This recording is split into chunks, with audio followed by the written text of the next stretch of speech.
Baik, Assalamualaikum warahmatullahi wabarakatuh. Kami dari kelompok 2 Paralel 1. Saya Aulia Fathia Rahma, dan teman saya Anissa Fathia Rizky, Nuriska, Nyi Putri Siti Sondari, dan Muhammad Inal. Kami dari mata kuliah Rekayasa Tapak akan mempresentasikan sebuah judul yaitu Global Positioning System atau biasa disebut GPS. Untuk penjelasan yang pertama akan dilanjutkan oleh teman saya yaitu Nuriska.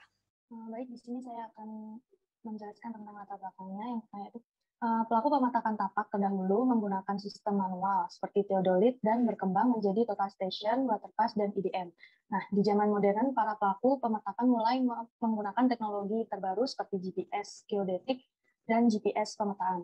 Nah, kegiatan survei dan pemetakan menggunakan GPS mengandalkan satelit untuk mengakuisisi datanya.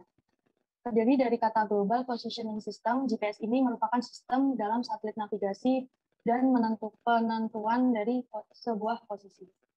Lalu rumusan masalah, tujuan, dan manfaat. Untuk rumusan masalah dan tujuannya yaitu yang pertama, apa definisi dari GPS, yang kedua ada apa tujuan dari GPS, yang ketiga ada apa manfaat dari GPS, yang keempat apa kekurangan dan kelebihan dari GPS, yang kelima bagaimana metode penggunaan dari GPS, lalu apa saja macam-macam dari GPS, bagaimana cara kerja dari GPS, dan bagaimana sejarah pengembangan GPS. Lalu untuk manfaatnya, dapat membantu dalam pemberian informasi tentang seluk-beluk GPS dan membantu dalam pemberian informasi tentang cara kerja GPS. Baik, kemudian di sini ada landasan teori, yaitu Global Positioning System adalah sebuah alat penerima yang dapat menentukan lokasi dengan membaca 3 sinyal radio yang dipancarkan.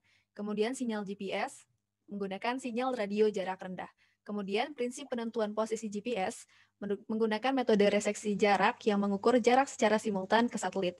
Kemudian mengenai ketidakakuratan pada GPS, tingkat ketinggian atmosfer yang berbeda dapat mengakibatkan kecepatan sinyal GPS berubah hingga gelombang mikro berubah. Baik, selanjutnya. Oke, saya lanjutkan. Selanjutnya, ada penjelasan dari GPS, yaitu Global Positioning System. Merupakan sistem satelit navigasi dan penentuan posisi yang dimiliki dan dikelola oleh Amerika Serikat. Sistem ini didesain untuk memberikan posisi dan kecepatan 3 dimensi, serta informasi waktu secara kontinu di seluruh dunia, tanpa bergantung pada waktu dan cuaca. Sinyal diterima oleh alat penerima, yaitu receiver, di permukaan di mana GPS receiver ini akan mengumpulkan informasi dari jarak satelit GPS. Oke, selanjutnya ke tujuan GPS. Yang pertama, GPS itu digunakan untuk mengukur waktu. Dapat juga untuk mendapatkan informasi lokasi. Dapat untuk mengukur kecepatan, menentukan arah perjalanan, untuk akumulasi data, dan tracking suatu objek. Lalu selanjutnya manfaat dari GPS yaitu dalam bidang militer, GPS dimanfaatkan untuk menuntut arah bom atau mengetahui posisi pasukan yang berada. Lalu bermanfaat juga untuk navigasi sebagai alat navigasi seperti kompas. Yang ketiga ada sistem informasi geografis, yaitu digunakan untuk pada saat pembuatan peta. Lalu yang keempat ada pelacakan kendaraan, yang mana untuk mengetahui ada di mana saja kendaraan bergerak. Lalu yang kelima ada pemantauan gempa, yang mana digunakan untuk memantau pergerakan tanah. Dan yang terakhir ada penangkapan ikan di perairan luas, yaitu untuk menentukan keberadaan ikan laut. Kelebihan dari GPS yang pertama yaitu memiliki akurasi yang tinggi, lalu juga ada coverage yang luas, yang mana cakupannya itu seluruh dunia. Lalu ada yang ketiga, memiliki akses gratis, dan yang keempat, biaya yang murah. Kekurangannya sendiri, keakuratan yang tidak selalu tepat, yang mana hal ini bisa dipengaruhi oleh beberapa faktor yang membuat tingkat keakuratan GPS tidak selalu tepat. Beberapa faktor yang berpengaruh pada keakuratan GPS antara lain adalah sinyal multipad hingga kesalahan clock receiver. Yang kedua ada dipengaruhi oleh posisi satelit. Nah, tidak hanya dipengaruhi oleh posisi satelit, GPS juga dipengaruhi oleh proses sinyal yang tertunda. Lalu yang ketiga ada membutuhkan sinyal yang kuat. Nah, sinyal yang bermasalah memberi pengaruh pada operasi GPS. Saat adanya hujan lebat, GPS juga sulit beroperasi dengan baik lantaran sinyal provider yang terganggu akibat gangguan alam. Baik, selanjutnya di metode penggunaan dari GPS itu sendiri. Nah, segmen penggunaan ini terdiri dari penggunaan satelit GPS dimanapun berada. Dan dalam hal ini, alat penerimaan sinyal GPS-nya atau GPS receiver-nya ini diperlukan untuk menerima dan memproses sinyal-sinyal dari satelit GPS. Nah, ini digunakan dalam penentuan posisi, kecepatan, dan waktu. Komponen utama dari suatu receiver GPS secara umum ini adalah antena dengan preamplifier sebagai RF dengan pengidentifikasian sinyal dan memproses sinyal, memproses mikro untuk mengontrol receiver, data sampling, dan proses data atau solusi navigasinya itu sendiri. Selanjutnya ada osilator, presisi, catu daya, unit perintah dan tampilan, memori, serta perekaman data. Dan prinsip penentuan posisi dengan GPS itu sendiri menggunakan metode reseksi jarak, di mana pengukuran jarak ini dilakukan secara simultan ke beberapa satelit yang telah diketahui koordinatnya.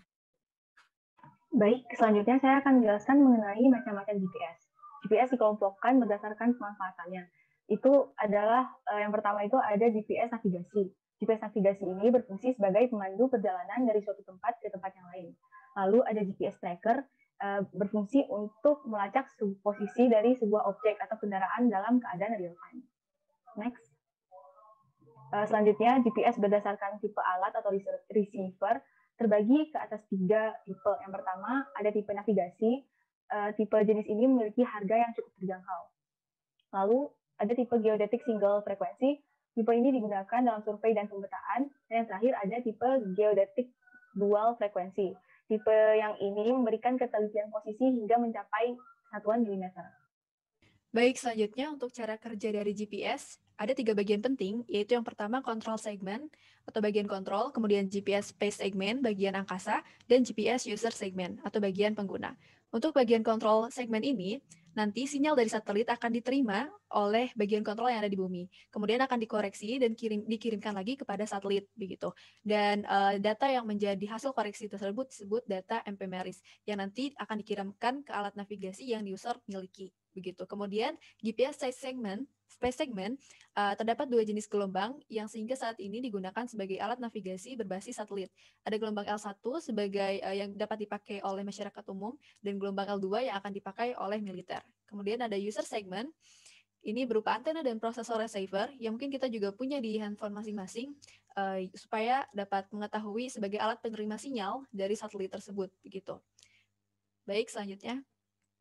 Baik, mengenai sejarah pengembangan dari GPS ini sendiri, diawali dari penemuan para ilmuwan dari Massachusetts Institute of Technology, Amerika Serikat. Pada tahun 1957, ilmuwan MIT menemukan frekuensi sinyal radio satelit Sputnik Rusia yang naik turun saat mendekat dan menjauh. Pada tahun 1970, sistem navigasi GPS mulai dirancang oleh Departemen Pertahanan Militer Amerika Serikat. Sebelum GPS diciptakan, militer Amerika telah memiliki beberapa jenis sistem navigasi seperti LORAN, FOR, dan Omega. Tapi keakuratan sistem navigasi tersebut masih lemah dan tak mampu menjangkau skala global. Next. Selanjutnya, saya akan menjelaskan mengenai mengolah data menggunakan GPS. Pembuatan garis kontur dibuat di perangkat lunak ArcGIS 10.2, tidak lepas dari perangkat lunak pendukung lainnya, antara lain Google Earth Pro, lalu ada DCX Converter, dan Microsoft Excel. Next. Tahapan-tahapan pengolahan data GPS menjadi peta kontur menggunakan aplikasi ArcGIS. Yang pertama ada tahap pengamatan, pengambilan data lapangan. Tahap ini dilakukan dengan cara memperoleh data yang akurat dengan memperhatikan perubahan titik-titik koordinatnya atau XY dan ketinggiannya Z di Google Earth Pro dengan bantuan koneksi internet yang stabil. Lalu selanjutnya ada tahap pengolahan. Pada tahap ini dilakukan pengolahan data agar data yang diperoleh dari perangkat lunak Google Earth Pro siap diupdate dan diekspor dalam perangkat lunak DCX Converter. Lalu data tersebut diolah dalam Microsoft Excel dan diolah lagi di ArcGIS 10.2 dan bisa mendapatkan gambaran garis kontur digital yang baik dan benar. Tahap terakhir adalah tahap penggambaran garis kontur digital. Data-data yang sudah didapatkan melalui pengolahan perangkat lunak sebelumnya diolah dan diekspor ke ArcGIS untuk proses pembuatan garis kontur digital. Next. Oke, yang terakhir kesimpulan. Jadi GPS ini adalah sistem satelit navigasi yang menentukan posisi yang dirancang untuk mendapatkan informasi mengenai posisi dan kecepatan 3 dimensi serta informasi waktu. Nah, GPS ini saat ini dipakai oleh banyak orang di seluruh dunia dalam berbagai bidang yang membutuhkan informasi tentang posisi, kecepatan, percepatan, ataupun ketelitian waktu. GPS memiliki berbagai kelebihan seperti tingkat keakuratan yang tinggi, coverage yang luas, dan akses yang mudah dan murah. GPS dimanfaatkan di berbagai bidang seperti militer, pemetaan, navigasi, dan lain-lain. Dengan cara kerja dan pengolahan data yang praktis dan mudah, GPS akan terus dimanfaatkan penggunanya untuk berbagai kebutuhan di berbagai bidang. Baik, terima kasih banyak telah menonton presentasi dari kami. Wassalamualaikum warahmatullahi wabarakatuh.